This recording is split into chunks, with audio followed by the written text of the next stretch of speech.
What kind of things are you doing in your dealership? Obviously, we're trying to eradicate the negative stigmas. We're in a new era with social media and branding and things like that. What kind of things, what kind of changes are you making at your dealership to make it, to attack those negative stigmas right now? I mean, I was just tired, like you, what you and Sean started, and which is the reason why I joined the movement. It's like I'm tired of this stigma. I'm tired of being negative, and it's just so easy to be negative. So it's like, it was a very negative place, and to me, to change the culture was, okay, we're gonna do this, and we're gonna just go all in. You know what I mean? Regardless of repercussions and whatnot.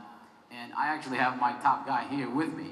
I give away trips to them, and he said, I'd rather go with you to learn something. He does about 40, 50 cars, and I've been telling him that he can sell 100 for about a year, and he started believing, I believe he's the next Ali Redder, and I told him that. Nice. And he's here learning, and what he's gonna do to the guys, right? Because we buy into it, right? We all in leadership, and it's easier when they see the top guy doing it at the same time. Sure. Everybody else wants to step up, and I'm getting texts and say, hey, I want to be at the next conference with you because I want to learn what's going on in the auto industry. And I believe that as positions that we get, you inspire to people, right? To me, I come from nothing, I come from the bottom, and I wanted that opportunity.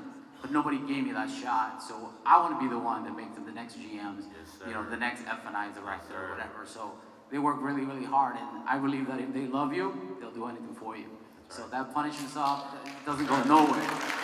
So my guys, I love them. I go to them through, whatever struggles they have. They can come to my office. I have an open door policy. They can come to me and talk about anything. If their head is not right, we'll go into the lot. We'll go and, I'll give them the day off. Whatever it is going on. So listen, come back. It's okay. Just having a bad day. It's not a bad life. Get over it. You'll be fine the next day. Yeah, man. So that's what it is. So that's awesome. that's what it's about. I talk about it all the time, and if your team will take a bullet for you, they'll sell some cars for you. Oh, yeah.